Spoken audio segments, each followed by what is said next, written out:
The Lord, thank you, Pastor Francis, for leading us sa prayer. Patay sindi lang ang mic. Isang magandang gabi po sa bawat isa. Amen. Praise the Lord. Upang ko pong malungkot, palakpakan niya po yung Lord. Nung bless kayo. Praise God. At dadako po tayo sa pinaka-importanting part ng service. At ang pinaka-importanting part ay ano po? Word of God. Amen. This is yung pong singing and dancing is another form of worship. While listening to the Word of God, it's another more ano po siya, no? Mas importanteng form of worship. Ano po sabi ng Lord kay Martha? Mary has chosen the best part. Yung pong makinig kay Lord. Amen. Praise God. So I hope na buksan po natin ang ating pandinig. Welcome po sa first timers po natin. At hindi po nagkataon lang na nandito ho kayo. Ito po yung tinakda ng Diyos upang sa gabing ito ay mabago ang buhay nyo. Matagpuan nyo po yung matagal nyo nang inahanap. Walang iba kundi ating Panginoon. Amen. Praise God. Nasa pag-aaral po tayo ng God is faithful. Amen. At ang unang topic po natin, God is faithful to His Word. Hindi may palabra de honor ang Diyos na kahit anong mangyari, hindi siya sinungaling, tutuparin niya ang kanyang pangako. God is faithful to His promises. Napakaraming pangako po ng Panginoon. There are thousands po. At lahat po ng yan, kung kaya mong maghintay at kaya mong manghawakan, hindi pwedeng hindi tuparin ng Diyos dahil hindi nga siya sinungaling. God is faithful to His character. Last week po na pinag-aralan po natin, yung katangian po ng Lord, no? Even when there are times that we are faithless, God remains faithful because He cannot disown Himself. Because God is not just being faithful, but He is the faithful and true God. No, kumbaga, kung ang Diyos ay pag-ibig, ang Diyos ay tapat. Hindi lang siya nagtatapat, kundi tapat po. Siya mismo. Yun po yung karakter niya, yun po ang nature niya. Kaya mapagkakatiwalaan po natin siya sa anumang panahon, sa anumang sitwasyon, sa anumang kalagayan po natin, mapagkakatiwalaan po natin ang ating Panginoon. Sino po dito ang nag-grow na nakikita niyo po na, napakatapat ng Diyos? Na sa buong buhay ko, meron akong 24 hours, ito lang ang nilalaan ko sa kanya. Kung minsan, sa buong araw, nakalimutan ko siya, pero tapat siya, buhay pa rin ako. Kumakain pa rin ako. Malakas pa rin ako. Dahil nga po, tapat ang Diyos. Kahit kung minsan po pumapalpak tayo, tapat ang Diyos. Now, ang last topic natin for this month is God is faithful to the end. No, talaga pong pang-end. Pero actually, kung hindi pa darating ang Lord sa next month, pag-aaralan po natin pa rin yung God is faithful dahil napakalawak po ng pagiging tapat at mabuti ng Diyos sa atin. So God is faithful to the end. Let me begin with Hebrews 10:23.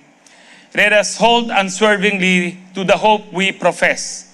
For He who promised is faithful. Let's pray.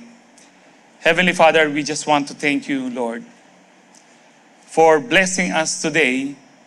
Kung bakit po kami mayroong lakas sa gabing ito, dahil po pinagpala mo na kami nung pagkagising pa lamang namin sa umaga. Salamat po, Lord, sa kalakasan. Salamat sa pagpapala.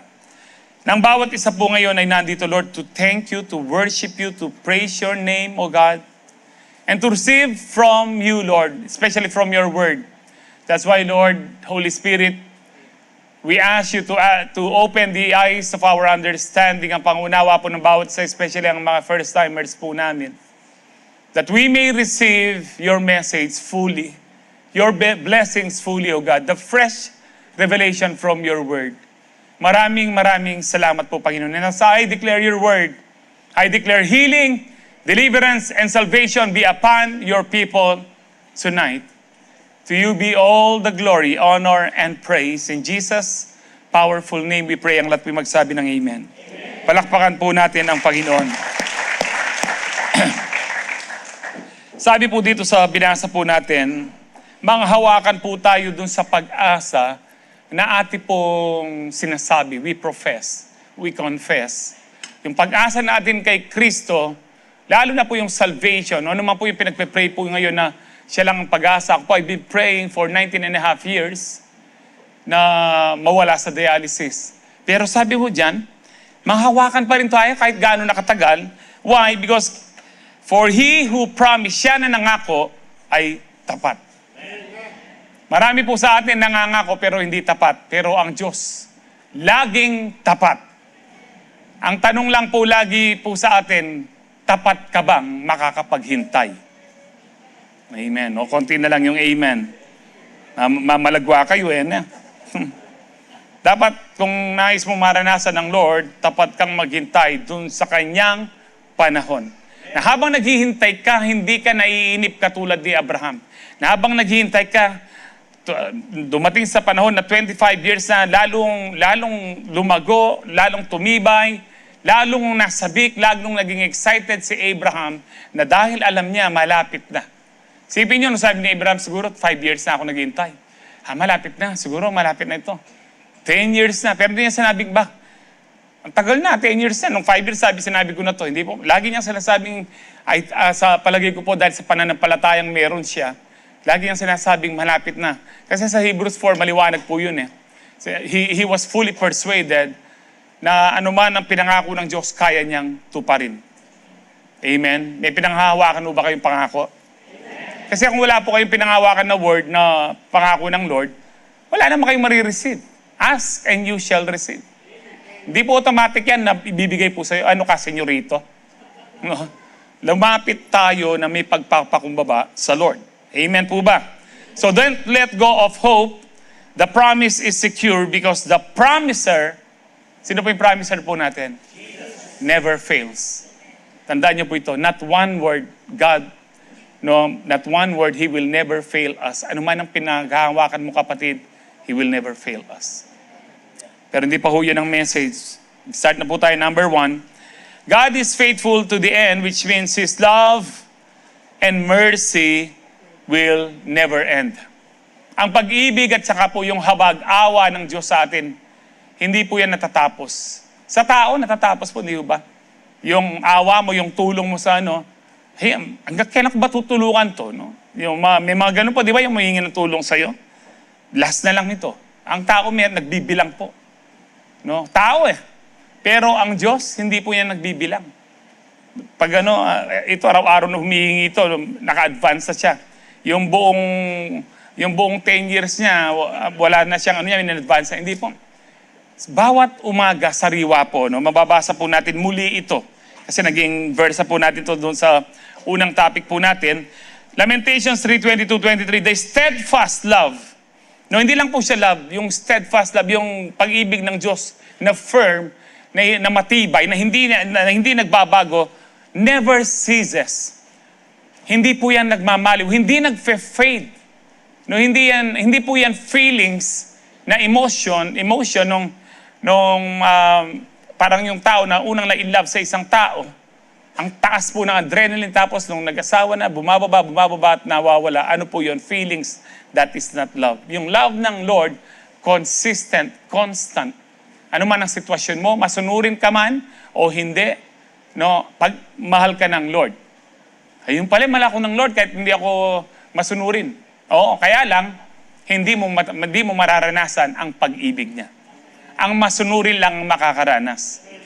No, ano po 'yon? Principle, batas po ng Diyos 'yon. Hindi po 'yon na kaya nga po iba-ibang buhay natin pansinin niyo. Pansinin niyo po yung mga katabi niyo. Sino yung mas may payapa sa inyo?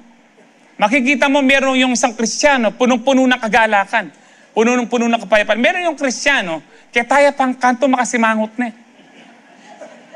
Yung iba po, malayo pa lang sa paglabas ng bahay, nagre-rejoice na sila. Katulad sila na David, no? Let us enter His gates with thanksgiving in our hearts. Na yung, ito na naman, makakapagpasalamat, makakapagpuri na naman ako kay Lord. Laging excited dahil masunurin po. Amen. Kaya nga po, mahal tayo lahat ng Diyos.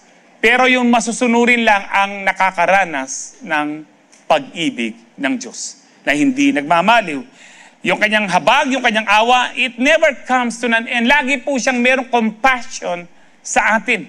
Hindi po yan natatapos. Just imagine this, hindi natatapos. Eto, paano hindi natatapos? They are new every morning.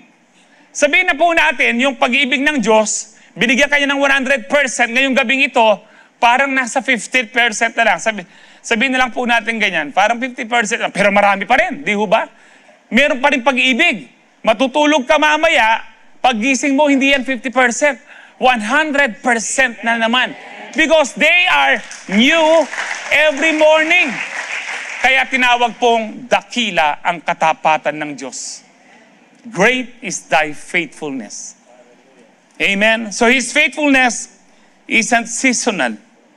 Wala po sa season yan. It's daily and it's forever. Sabihin mo sa katabi mo, merong forever. Hindi totoong walang forever. Merong forever. Sa Lord, may forever. Pero alam niyo ba kay Satanas meron ding forever? Forever pain, forever suffering. Kay Lord, forever na masarap, forever rest, masarap ang buhay, walang pain, wala nang iyak po, wala nang gutom, wala na ring mabaho. Di mo na kailangan maligo. Praise the Lord, no? Wala ka nang kailangan i-maintain sa kilikili mo, kapatid. No? So, yan po ang forever po kay Lord, which ako po, very excited po ako. Do you know na that we are living in the last of the last days? It's the last hour. And it's very exciting because hindi po ito nasaksihan ng maraming henerasyon. Hindi po nila nasaksihan. Alam niyo po, yung nabuhay nung 70s, 80s, akala po natin hindi mangyayari yung makakausap mo sa isang gadget, nakikita mo yung... Alam niyo ho ba na Pinoy po ang naka-invento pala nito? Ginabi niya TV nung during 1960s. Hanggang dinevelop po nila ano po yan, 70s, 80s. No? Lumabas na lang po talaga yung iPad sa atin. Yung phone na smart po ngayong mga 2000 na lang. Pero may ganyan po yung katalinuhan ng ano. Pero makita niyo, we are living in the exciting times. No? Na kung titingnan niyo po yung kapagligiran po natin, ibang-iba na po ang mundo ho ngayon. Bagay, sa pati po yung ulan, ibang-ibang klase. Misang ulan lang, hindi naman bagyo. Lulubugin ng Angeles, kakatas na ng Angeles. Kasi yung mga basura, no, dapat po sa atin po, wala nang gaitang ugseming basura kang kilwal. Balasubas kang balasubas sa balasubas. No, lalo na kung Kristiyano ka, isa ka dun sa alam niyo po yung iba, yung buong din-drive-thru nila, tatapon nila sa daan, makakapanggiligit lang. Sobra katamad. Ano po yun? Sobra, wala ka pong word na ma-describe sa mga ganong tao. Nakasasakyan naman, ba't di nila dalhin pa uwi sa basurahan nila? Ba't itatapon sa daan? Potang makalbog, yung gobyerno ngayon, no? Yung gobyerno ngayon, hindi mo alam. Kaya kung ikaw ay mapagkalat, alam mo po isang taong Kristiyano, no, halimbawa dito sa church, nakakita ka ng dumi, kahit isang balat na candy lang, pupulutin mo. No, dahil ikaw ay Kristiyano. Buti nga ho, ganyan. Nung po panahon po namin, turo po sa amin ni Pastor Boy Baldomaro, yung kadalasan po ng mga Tagalog songs natin dito, siya po ang ano, yung iba po, on the spot niya, habang nag-worship kami, kinreate po niya, ganun po ka-anointed yung taong ito. Na, yun po, ano na niya sa amin sa mga lalaki, kayong mga lalaki kanya, ano na tayo, ligtas na. Sa biyaya ng Panginoon, pinabanal na tayo.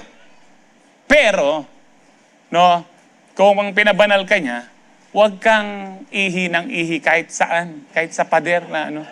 Alam mo po, retangal, wala lang marine. Gapang dumalang ka bengi.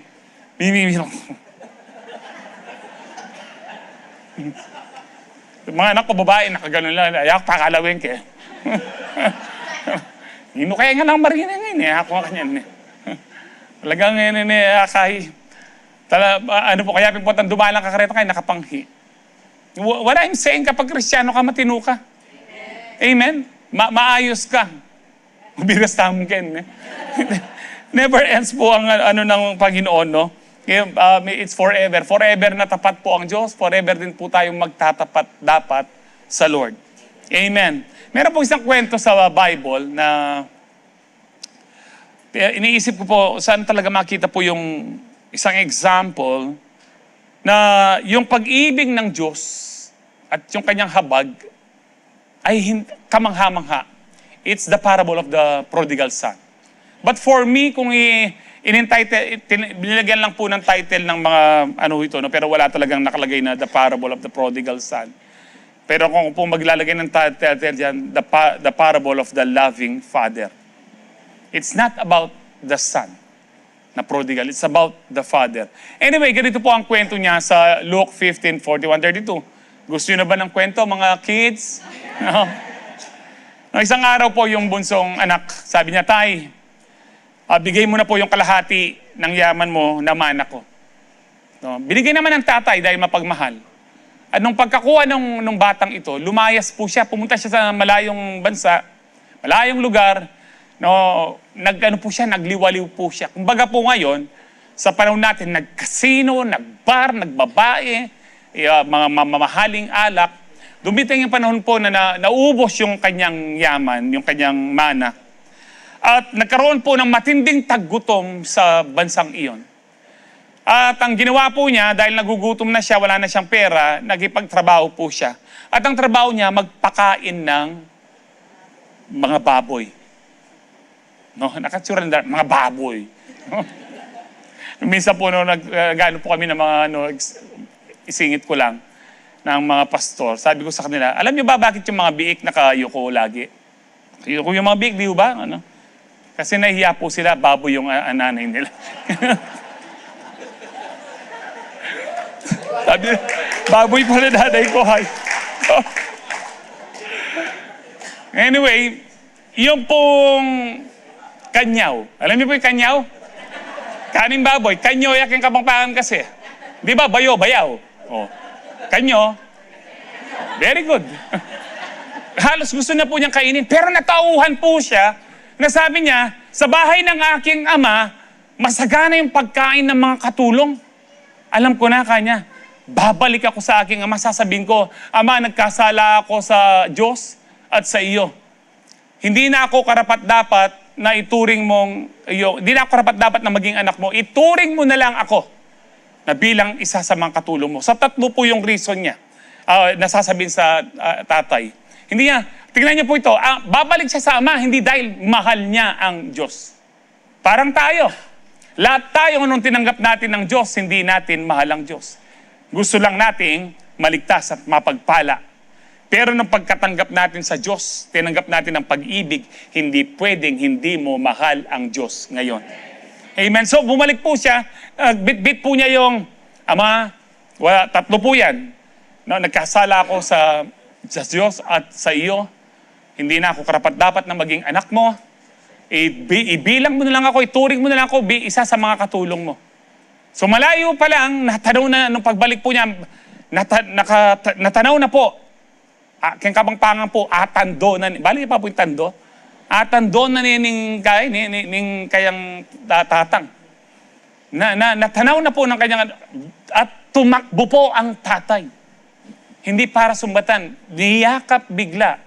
Nung pagkayakap niya, yung recite na confession ng anak, ano po yon? Tatlo, di ho ba? Ano pong sabi? Ama, nagkasala po ako sa Diyos at sa iyo. Hindi na po ako karapat-dapat na maging anak niyo. Pero hindi na niya na-recite yung pangatlo. Ang nangyari po dito habang nire-recite niya, Ama, nagkasala po ako sa Diyos at sa iyo. Hindi na po ako karapat-dapat na maging anak niyo. Tama na, tama na. No? Tapos po, siyempre pinaliguan po siya. Ibinihis po yung robe. Ibinalik po yung yung pagkaanak po niya, yung singsing na, at sandalyas na nagsisimbolo na siya ay anak pa rin kahit naglayas. Anak pa rin naglayas. And then, sabi niya, patayin niyo yung pinatabang guya. Hindi po niya sinabing, kumuha kayo ng isa sa mga matatabang baka. Sinadya po ng ama itong na magpataba dahil inihintay niya talagang anak niya na naniniwala siya one day babalik ang anak niya sa kanya. So nagka-party po. Ngayon, paparting po yung panganay niya, yung kuya, sabi niya, tinawag po niya yung isa sa mga servant, di mo na siya nanungatin na. Anong meron dyan, kanya? Anong nangyayari dyan, kanya? Yung pong kapatid nyo dumating. Tuwang-tuwa pong tatay nyo at nagpa-party siya. Tapos, sinabi pa niya, yung pinatabang guya, pinapatay po niya. Siguro alam po nila lahat na meron sa dami po ng alaga ng tatay nila, bakit meron siyang kaisa-isang siguro pati yung anak na yun, yung panganay, inaalagaan niya. Pinapatay ng tatay mo para mag-celebrate. Nagtampo po yung panganay. No? Kung palagay niyo, may karapatan po magtampo yung panganay. Nung ikatamo ito, magtampo-tamo, ali. Wala ko mag-giway. Ito po yung reason niya, na reason din natin. Palagay ko ganyan. Pinuntahan siya ng ama. Tapos nagsalta po yung panganay, sabi niya, Ama, ang tagal ko pong nagpakaalipin sa inyo, nagpakapagal sa inyo. Pero kahit isang biserong kambing, no, na para pag-celebrate, papaitan sa aking mga barkada. No?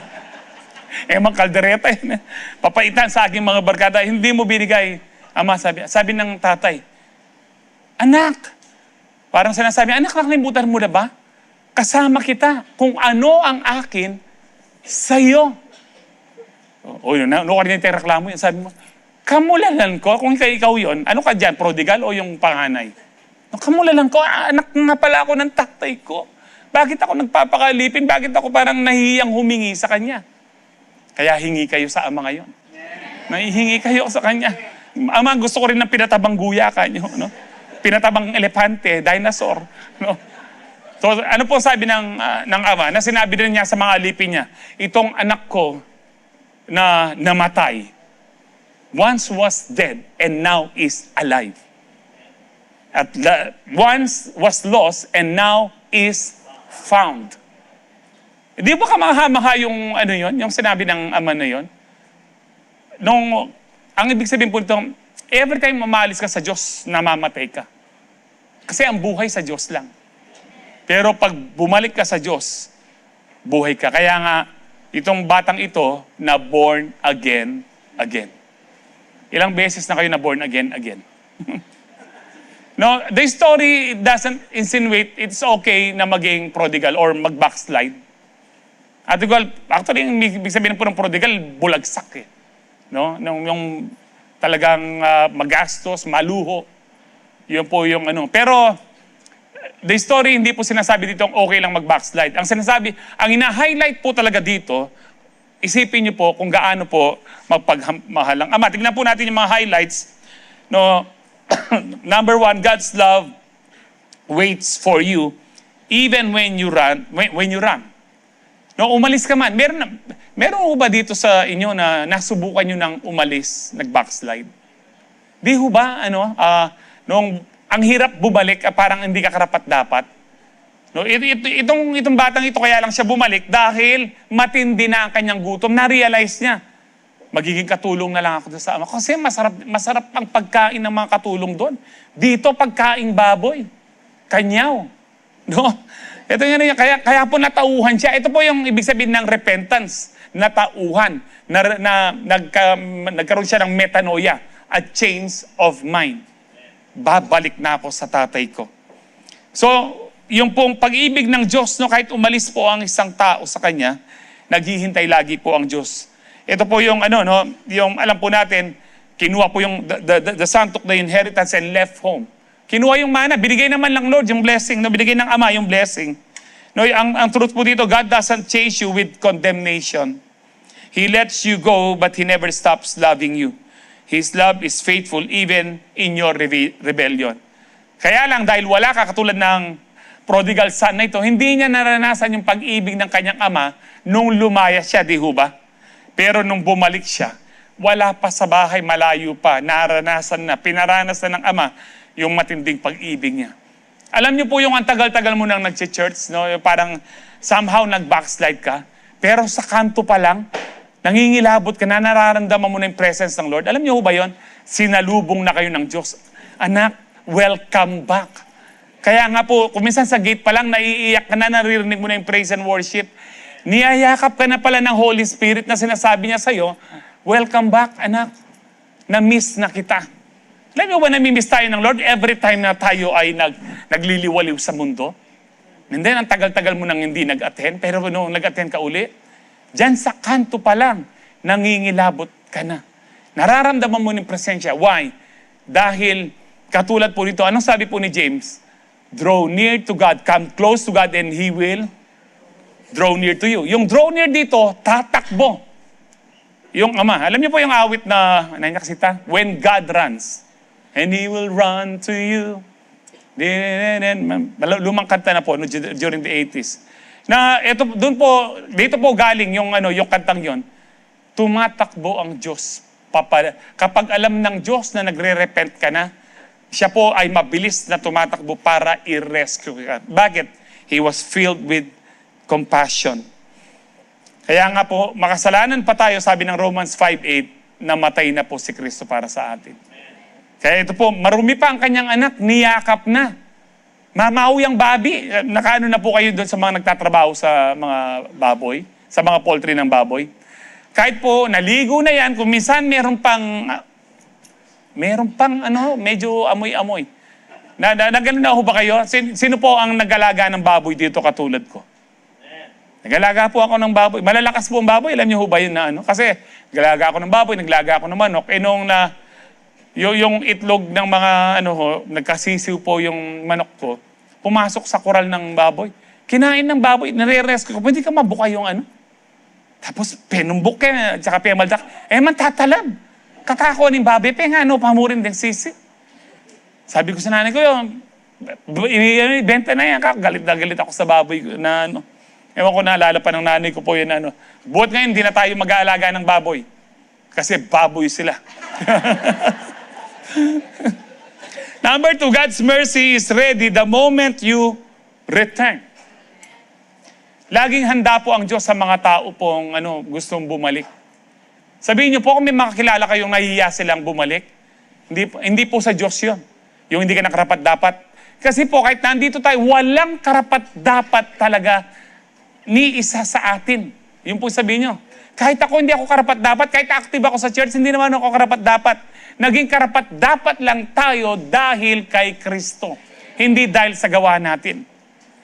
Kaya nga po, ang sabi ho dito, sa Luke 15:20, kung basahin po natin uli, malayo pa, while he was still a long way off, his father. So anong po ibig sabihin nito? Ibig sabihin po nito, araw-araw, sa kabangpangan, aldo-aldo, makatando yung tatang keng awang para bante na kung ating daratang katao. Kaya malayo pa lang Ibig sabihin po niyan, regular. Hindi po kung ilang taon na wala yung kanyang anak. Wala pong araw na hindi siya nakatanaw sa malayo na naghihintay sa kanyang anak. Ang punto ho dito, ang Diyos, ganyan po siya. Yung pong napabayaan natin ang relasyon natin sa Diyos, araw-araw naghihintay siya dun sa regular devotion mo. Araw-araw naghihintay ang Diyos na para makipag-fellowship sa Kanya. Kaya nga po, nung ginawa po ng Ama, tumakbo po siya. Why? Because, ang sabi po dyan, He was filled with compassion. Punong-puno siya ng awa sa kanyang anak. Alam niyo po yung, pag meron nangyari sa anak mo, at iba yung itsura, ang anak ko na, anong milyari kaya? Anong nangyari sa anak ko? Bakit siya ganyan? Punong-puno ka ng awa sa anak mo. Minsan sa mga magulang ko, ko yan, kapag na-aksidente po, kapag nakita niya, anak ko ng milyari kaya. Di ba ganun? Punong-puno sila ng habag. Siguro po, mas nakaka-relate po dito yung may mga anak na na-aksidente yung anak mo, yung anak ko ng milyari rugo. Di ba ganun, no? Ito yung tatay nung nakita niya na iba yung itsura ng payat na payat, marahil, dahil hindi siya kumakain, mabaho, lumang-luma ang kanyang suot, mahinang-mahina dahil nga walang makain. And he was filled with compassion dahil po dun sa mercy, dun sa pag-love and mercy, tinatawag po natin compassion, tumakbo po siya para salubungin po.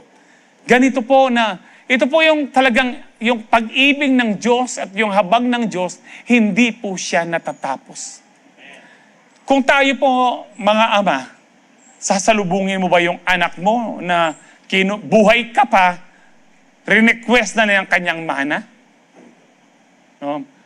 Siguro kung may pong ganyan, sasabihin mo, mabiya ko pa? Di ba? Kahit amoy yun eh. Buhay pa ako.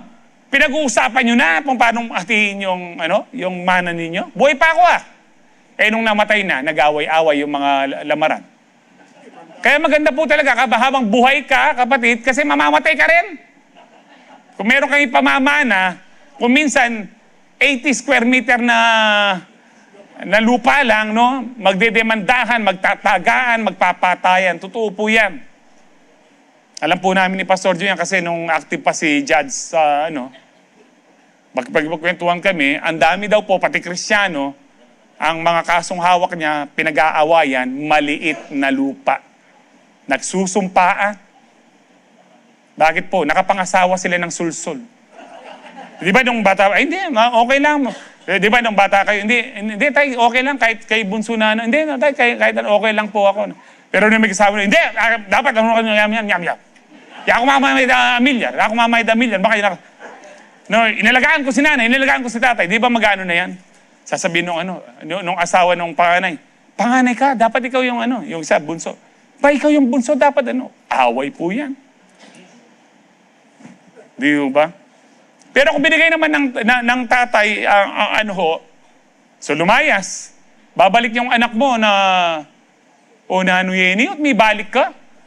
Wala na akong, tandaan mo, mula nung araw na lumayas ka, nadala mo yung yaman ko, wala na akong anak. Diba yun ang natin? Wala na akong anak at wala ka na ring ama. Lumayas ka. Diba? Tapos sa na kanya. Lalapit yung nanay. Sasabi niya anak mo pa rin yun, Tumigil ka! Isasempas mo.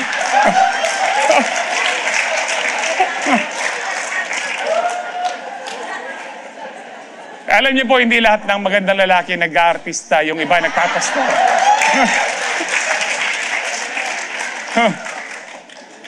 Hindi niyo ba alam na dati akong artista?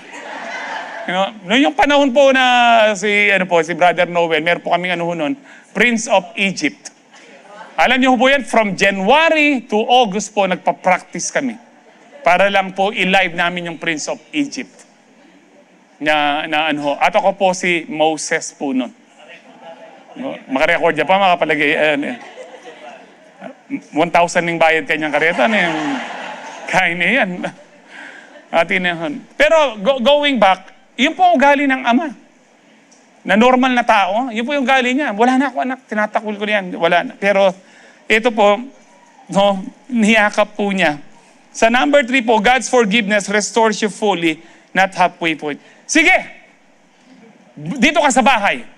Pero tandaan mo, hindi na kita anak. Katulong ka lang. Di ba?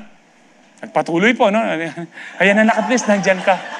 Nandyan ka anak na Kanya. Sinong nagsabi sa'yo na kumakain na po sa dinan? Sinong may sabi sa'yo sasabay ka sa amin?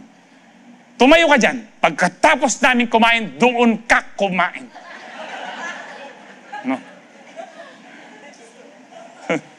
Talagang wala mo, bisa ako pang mag-artista yun. Alam niyo po, kapag minsan nakapapanood ko po yung Prince of Egypt na cartoons, nasasabayan ko pa yung mga linya ko. Pati yung mga kanta ho doon, memorize ko. May ba na memorize? January hanggang August. August po itang palabas January to July, sabihin mo lang po. Araw-araw po yung ginagabi pa kami dito. Pati po yung linggo. Ay. 4 pong show po yon, 2 araw. 2 show po sa isang araw at the following day, meron po siyang matinee. Anong bang tawag anyway, nakalimutan ko na po. Going back, ang ama po dito na mapagmahal, rinestor niya fully. Pinasuot po yung robe, di ho ba, yung sing-sing. I do not have the time na isa-isahin ko pong i-explain. Pero lahat po na yan, it symbolizes na, especially during those times, na siya ay anak pa rin nung pinaka-boss po nila. So, the truth is God doesn't just forgive. He restores your identity. You don't come back as servant. You come back as son, daughter. His mercy erases the shame. Kaya kahit na may mga kakilala tayong nag-backslide, balik ka sa Diyos. Kasi pagbalik mo, anak ka pa rin ng Diyos.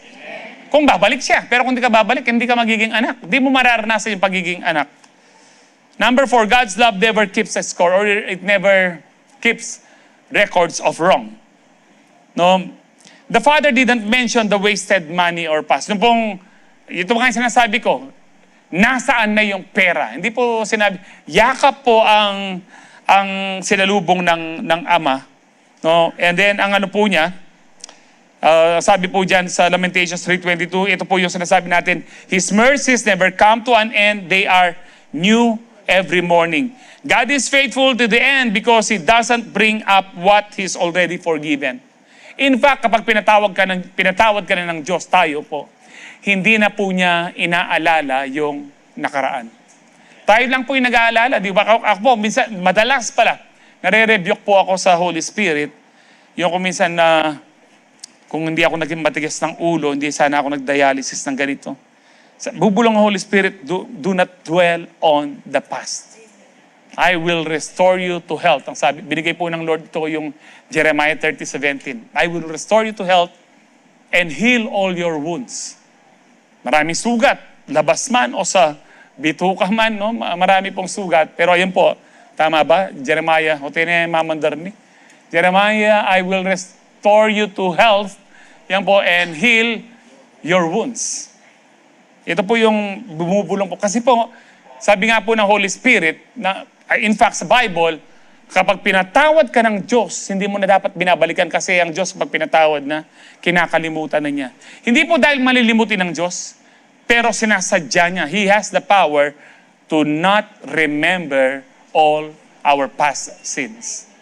So huwag nyo nang balik-balikan. Kaya kayong mag-asawa, pag nagkaroon na naman ng problema, huwag kayong magiging hindi lang hysterical, kundi historical. Yung iba, grabe, hysterical na, historical pa. Malabat mo ng gewa yan! Inulit mo na naman, 1980 pa! No? Di ba may mga ganyan ho, ano?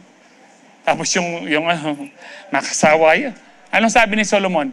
Mas maganda pang tumira sa bubong kesa sa kasama mo sa bahay ay yung bungangera mong asawa kanya. Mas maganda pang tumira sa disyerto, inulit na naman ni Solomon, kesa kasama mo bungangerang asawa. So, wala po sigurong bungangera ho dito. Kung meron man, alam niyo po, natotorture niyo yung asawa niyo. Parang gusto niya niyang tumira sa bubong o sa disyerto.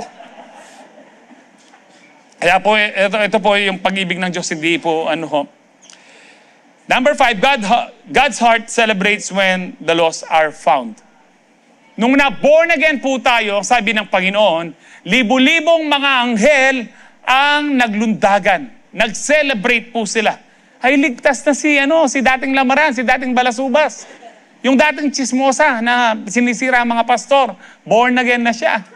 Hindi ba magsasaya kasi hindi na siya mapupunta ng impyerno at wala nang magkakalat ng lagim. Di ba?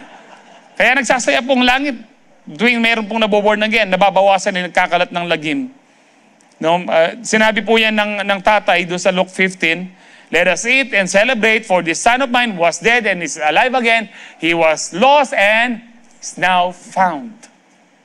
I once was lost, but now I'm found. Was blind, but now I see. Pero kung titignan nyo, hindi naman talaga namatay yung anak. Kasi nga, pag wala ka sa presence ni Lord, patay ka. Eh, hindi naman talaga siya nawawala. Nagwala, umalis. Pero kapag ikaw ay wala sa Lord, considered kang ikaw ay tupang ligaw. Para kang isang tupang ligaw. Makapilang ko yung kanta yan. Kayamanan at lahat ng kalayawan, wala pala itong kabuluhan.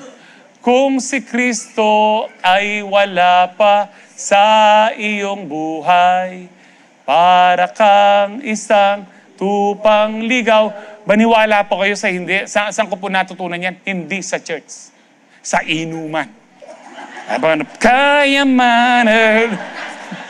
Sabi ko na, Pambira, larinig kayo kung ano yun, no? Yung mga, ano ko dyan, yung mga boy Bisaya na ano. Hindi pa ako marunong mag-gitaran, pero lagi po nilang inaawit yun, yung gospel na yun. Lasing-lasing lang.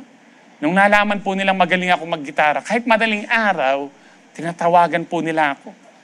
Na ano, gawada akong video game po, kaya buti na lang, Mila ko po kining kahit yan eh. Pero ami-miss ko po, pero alwait ang bisyo. Alam niyo po yung, bisa na ako magbayo, Lord, pero balang buli ka. Kanto dito, kanto kayo, nini. Baka niyan lang, di ba, Kiskanita? Sa Diego Silang po ako eh. Diego Silang ka sa mundong ito. No? Noong ka mamunta, no, meron lagi inuman pareho. Ba? O Manny Boy, kini ka pa? Ano? O, siyempre, ano yan. Basta isip-isip mo, Lord, bisa na ako magbayo, lako mo kay Kenny. Alam mo po, pag nag-pray ka, hindi mo kayang ano, ang Lord po tatanggalin ka niya doon. Pero yung Lord, paminsan-minsan mo naman, nakalako Lord ka. Sige. Ano, katulad sa Book of Romans, no? Talagang parang, sa ano po, sa kakabangpangan, penyuno no ng gino. Ano kayang Tagalog yung penyuno? Balo na eh. Kaya naman balo eh. Sinuno ng Diyos. Bakit tayo ba? Ala pa may kaisip ka. Anong po sa Tagalog yun? Pero gets yun na, no? Atitang assignment.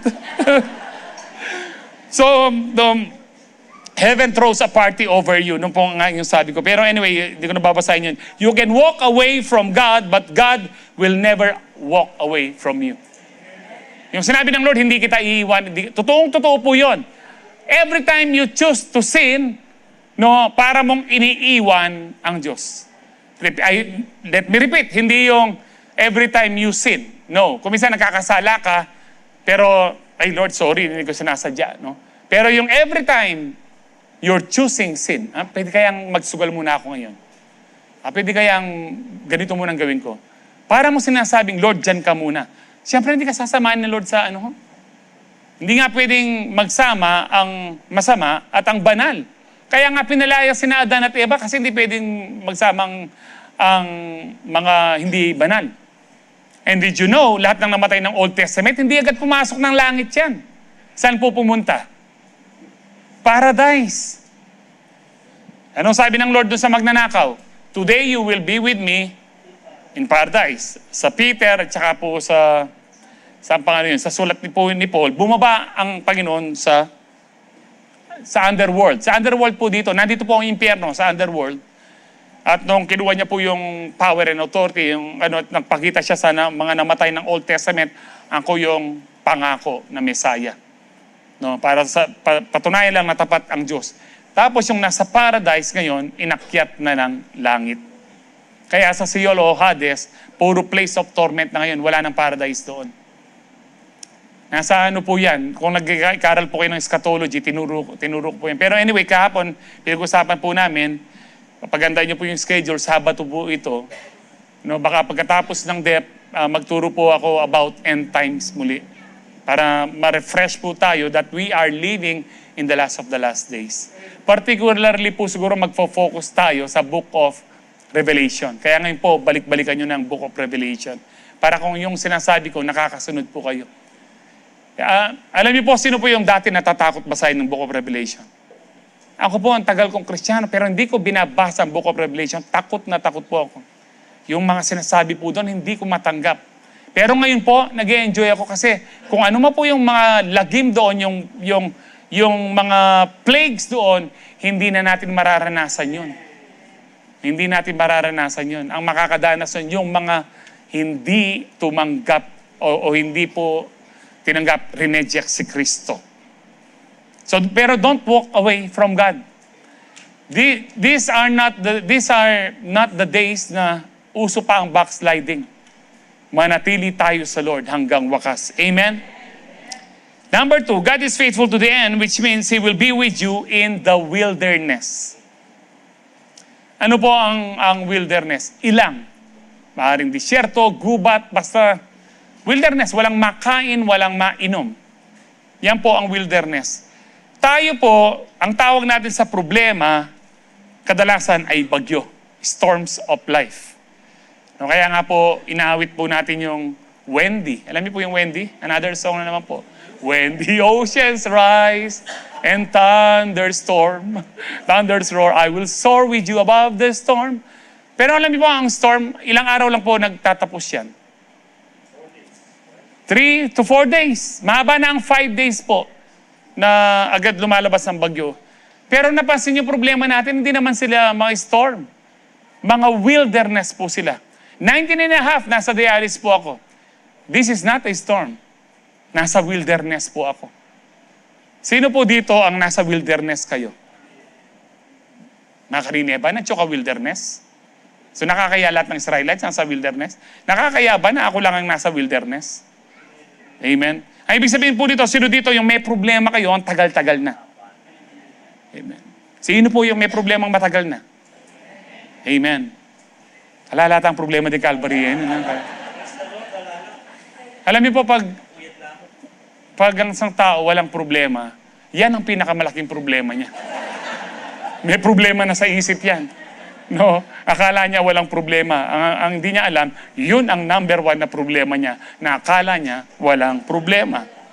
Isaiah 43:2, when you go through deep waters, I will be with you. Dumaan ka man sa may lalim na ilog, hindi ka malulunod, masusunog. When you go through rivers of difficulty, you will not drown. When you walk through the fire of oppression, you will not be burned up. The flames will not consume you. Sino po ang best example nito? Sina Shadrach, Meshach, Abednego. Sabi na, mahal na hari, kahit ano pang gawin mo sa amin, hindi kami matatakot. Alam namin, ililigtas kami ng Diyos. Pero kahit hindi kami ligtas, hindi pa rin kami sasamba sa mga Diyos mo. Pinatapon naman na mahal na hari sa orno, 7 times hotter. Namatay yung mga malalaking katawan na sundalong nagtapon sa kanila. Pero silang 3, sumayaw sa gitna ng apoy kasama si Kristo. Kasama si Jesus. Kasi sabi ni Nebuchadnezzar, yung isa, mukhang anak ng Diyos. Sinamahan sila. Nung pinalabas sila ni Nebuchadnezzar, hindi sila ng amoy barbecue, usok o anuman. Wala pong paso sa kanila. Alam niyo po, kapag ikaw ay nasa problema, nasa wilderness, dumaan ka man dyan, hindi ka ma-harm, parang wala kang problema.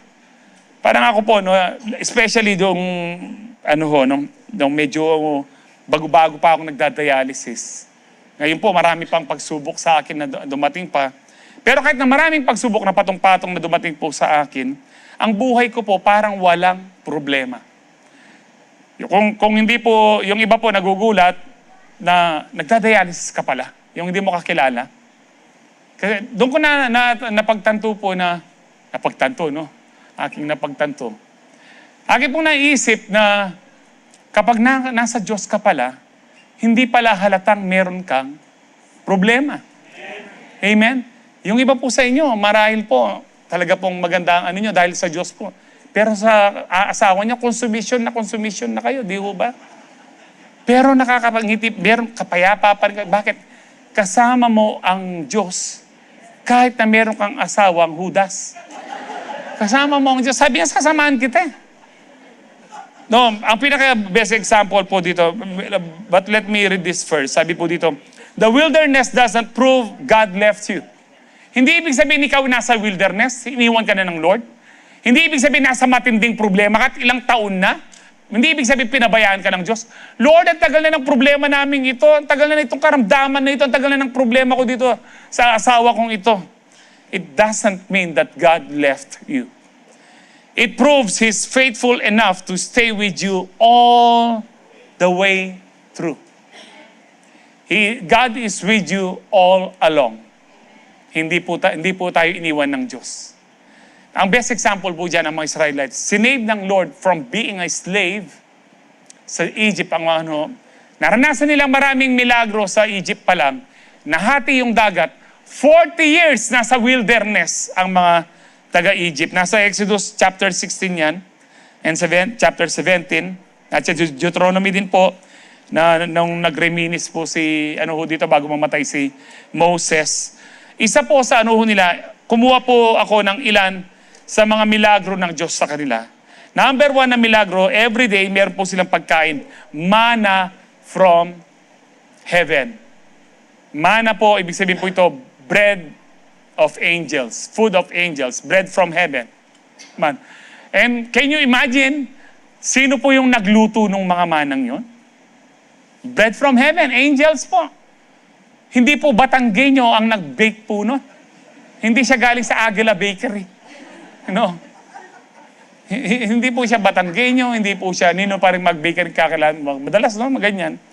O taga Bisaya, taga langit po nagluto. Pero nasa Exodus 16:30, Exodus 16:4 po yan. I will rain down bread from heaven for you.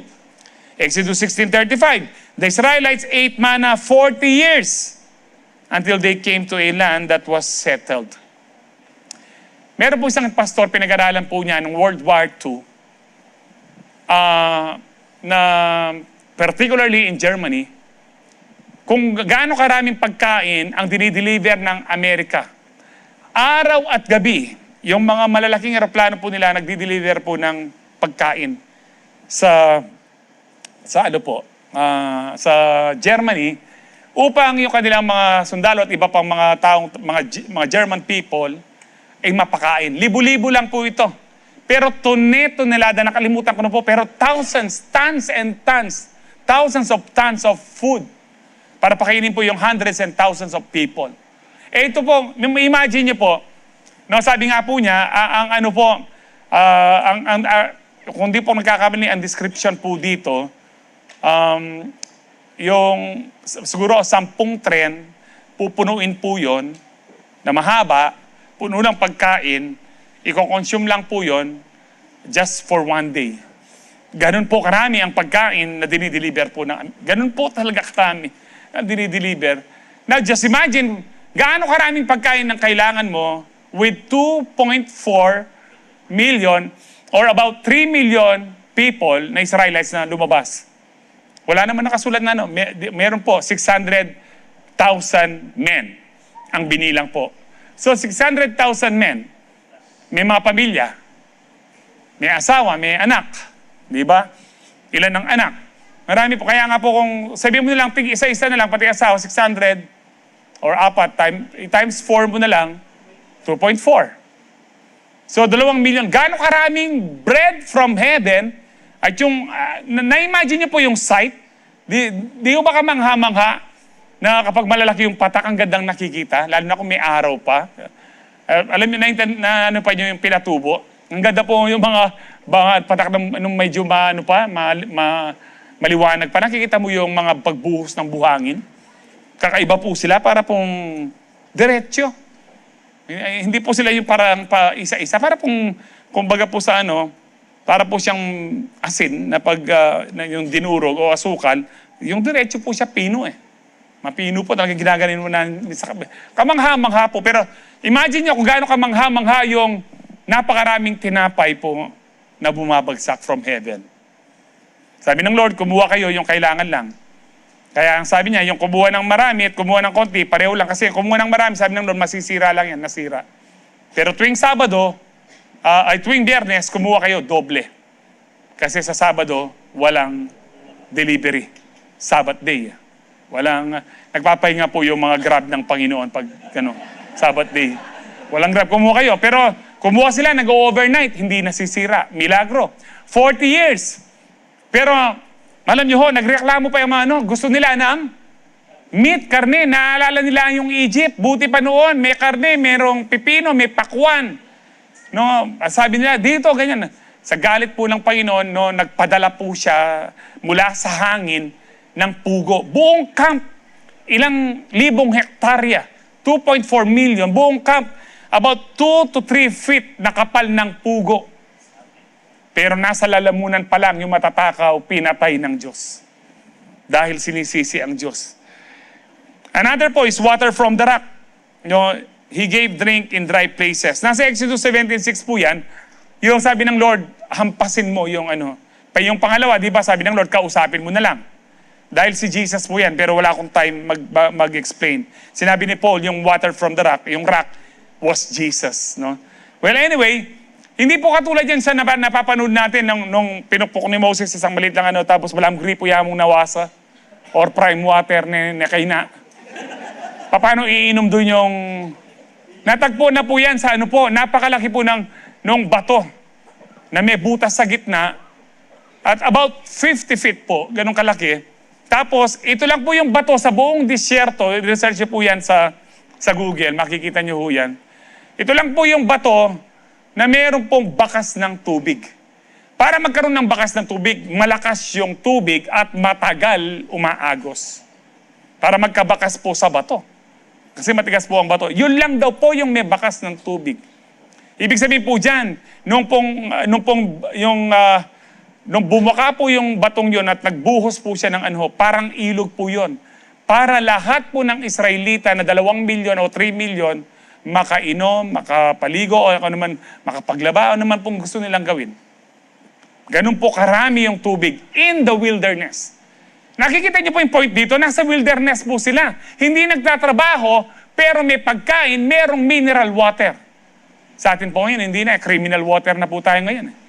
Maano ka, Angat Dam, yung sa Nueva Ecija, po itong dito, umuulan pero bumababa po yung because of El Nino.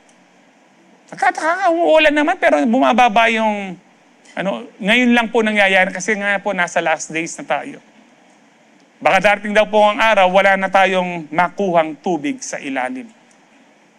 Huwag pong pahintulutan ng Diyos hanggat hindi nagra-rapture. No? Hindi na po, marami na pong tubig ngayon. Noong po tubig, kahit saan makakainom ka. Kaya rin mo mag-basketball, nung ating bomba ka rin, o gripo, basta hanggang hosyang, Kung wala naman, ice water. Pustahan na ice water. Social ka kapag ice water. Tapos, pinapit na kayo na, dahil sa sobrang andyan pa bungi, bad breath siya, minum ka naman kitang kain. Pero ngayon, mas mahal pa yung isang bote ng mineral water na ganito kesa sa soft drinks. Wala bang tubig yung soft drinks? Bakit mas mahal itong mineral water? Wala man talaga, di man siya talaga mineral water, wala siyang mineral. Criminal water siya. Pero ang mga Israelites, mineral water po siya. Sabi nga, ang sarap siguro ng tubig na ito na pinaano po ng Lord. Especially, nung reveal ni Paul in the New Testament, that rock was Jesus in the Old Testament. Kaya sabi ng Panginoon, i-struck mo sa pangalawa, wag na. Ibig sabihin, pinako siya, yun ang struck. Yung in-explain ko na siya ngayon. Yung pangalawa, kakausapin mo na lang, nagtagumpay na siya doon sa, kausapin mo na lang siya para maligtas ka. Anyway, number 3 po, meron po silang, dahil sa wilderness, sa disyerto po, nasa disyerto po sila, mainit po kapag po araw, napakalamig pag gabi. Ang Lord po, meron silang pillar of cloud and fire. He guided them day and night. Nasa Exodus 13:21 to.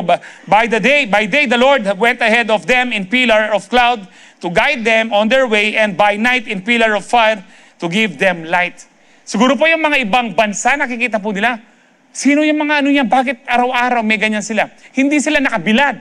Hindi sila nakabilad. Hindi sila nanlalamig tuwing gabi. Bakit po? Sinasamahan sila ng Diyos sa wilderness nila. Huwag po kayong matakot sa wilderness. Nakakatakot po, pero pag nandun ka na, maano mo pala na pwede ka pa rin palang mabuhay ng mas pinagpala kaysa sa iba. Kasi po nararanasan ko. Marami pong naaawa sa akin dahil 19.5 years na akong Pero sabi nga sa inyo, hindi ako kawawa. Ang kawawa, yung nga pong bilyonary siya, malakas siya, pero wala siyang Kristo. Kasi po, anytime na uuwi ako, mamamatay ako, or anytime darating ang Diyos, alam ko, uuwi ako sa langit. Dahil meron akong Kristo sa buhay. Katulad po ninyo. Amen? So imagine niyo po ito, Ano po ito? Can you imagine, Dave? Kaya nga po, kung paggaganahin nyo lang po yung imagination nyo, ang ganda-ganda po ng tanawin po nila.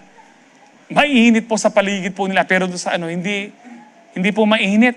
Sa loob ng camp, Araw-araw, hindi po nagtatrabaho yung mga yan. Naglalaro lang. Yung iba nagchichismisan. Kaya nga po, anong nangyari? Sinisiraan si Moses. Yung Moses na yan, ganyan-ganyan, no? Kaya lahat po ng matanda noon po, for 20 years pataas, pinayaan muna ng Lord. Kaya 40 years silang nasa wilderness, mamatay within 40 years. New generation ang pumasok sa promised land. Joshua generation. Well, anyway, number 4, clothes and sandals did not wear out. Hindi po nasira ang kanilang damit. I don't know kung ilang damit meron sila. At yung kanilang sandals. Saan po, ewan ko po kung napansin nyo na ito sa Deuteronomy 29:5. Sabi niya, during the 40 years that I led you through the wilderness, si Moses po nagsasalita, your clothes, sabi po dyan, no, sulat po ni Moses to actually, no, your clothes did not wear out, nor did the sandals on your feet. Deuteronomy 8:4, your feet did not swell, hindi na mag-aang nyo sa kakalakad during these 40 years. Can you imagine? Gaano po katagal yung sapatos nyo? Noon po sa amin dapat, dahil once a year lang po kami binibilhan ng sapatos. Once a year. Tuwing kailan? Pasko. At pag binilang ka, kunwari, halimbawa, bata ka, size 6 ka, ang bibili sa'yo, size 9. Sasabihin ng nanay mo, lalaki ka niyan, anak. Eh dahil local yung wala ilang buwan lang, sira na. Wala na ba? So babalik ka na naman sa mag-aaral ka, nakachinelas ka na naman. Yung chinelas mo butas, may pako, may alambre, kung ano po meron dyan, di ho ba? Ganun po. Tapos, yung damit mo, paulit-ulit. Alam niyo po, yung nanay ko, po siya, nananahi po siya ng nakwento ko lang. Ma, minsan po kasi nagkukwentuhan kami sa online, no? Naka-webcam. Nakikwento, naalala ba nung grade 2 ako, kako? Tuwang-tuwa ako kasi nung grade 1 ako, naka-t-shirt lang ako. Pero pinagtahi mo ako ng polo. Sabi ko, no? Grade 2, ako humahawak ng susi namin sa, nasa room 12 kami. Alam niyo po yan, room 12. Alas 6 pa lang dahil nakaharapan lang po ng school ang Clemendes. Ako po yung may hawak ng susi. Ganito po tinuturuan ng mga bata noon, na responsible. 7 years old lang po ako noon. May hawak na ako ng susi, maaga akong magwawalis na po ako. Lahat po, di ba may mga water lily sa mga bintana? Papalitan mo na yung mga tubig noon, kung ano. Tapos yung pong teacher namin, hindi ka pwedeng may I go out. Meron po kami sariling CR, timba po, doon ka iihi, babae at lalaki. Lilinisin ko na po yun. Pero going back dun sa polo na ginawa ng nanay ko. Sabi ng mga kaklase ko, alam mo ma, sabi ng kaklase ko, bakit ganyan yung polo mukha niya? Mukha kang babae. Pag uwi ko, pinakatignan ko. Sabi ko, ma, hindi polo ito, blouse to, kako, kinaakit ko. Bilog yung dito, tapos bilog din ho. Imagine niyo po, pumunta ako sa school ganun, proud na proud, puting-puti. No? Ay ma, sabi ko, kung mulala na ako, hindi ko alam, basta feeling ko maporma na ako No? Kaya balik ako sa t-shirt doon. Hindi, ako na, ako na kaya kanyanda ako rin kaklase ko. Lupa ko nung babayar. Well, anyway, ito po 40 years, yung kanilang mga damit po nila. Grabe! 40 years. Grabe din po yung sandals sila, daig pa yung Nike po ninyo. Ngayon po, diba? Tuwing kailan kayo bumibili ng sapatos? Tuwing naggumaganon, di ba? Kaya nga po, wala na, marakal na. Anong tawag doon? Shurak. Enomi pagyo. Ngayon mo naman nasusulod. Napansin niyo ba yun sa sarili niya? Nung pinyahop mo niya yan. Uy, tahan na pastor. Di, totoo lang, di ho ba? Nung pinyahop mo yan. Ngayon mo nasusulod, pamiyam mo nila. Sabihin mo, Lord, magbuhat ngayon, 40 years din. Itong aking rubber shoes, di ko papalitan. Lewenta mo nung miras ka. 40 years, ganito po katindi yung milagro. Can you imagine that? Na ginawa po ng Diyos. Balo naman, hindi lula talaga kasi yung damit daw nila, hindi din na lumo. Di siguro, dahil nasa presence sila ng Lord, walang bakterya. Walang amoy po siguro dito. Walang nangangamoy na mabaho. Yung baho mo na, maligo na ka. Mamalit na kang mahalan. Magpalit ka na ng damit. Kamangha-mangha po. Yung baho na. Yung lagi yan ang suot mong, di ba kapag lagi mong suot yung kung anong sapatos mo, mangingitim yon, bandang huli, dahil lagi mong suot, mangangamoy, patay na daga. Nanong mamaho. Lalo na kung pawisan ka. Sila po ganun ho. Wala. Pero ang description, hindi na luma ang damit. Hindi. Pag nasa wilderness ka at nagtitiwala ka sa Diyos. Ito mga to, rebelde pa pero pinagpala ng Diyos.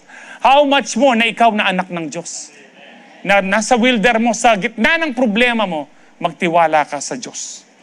If God was faithful to provide in a wilderness for 40 years sa mga Israelites, He will be faithful to provide for you until the end.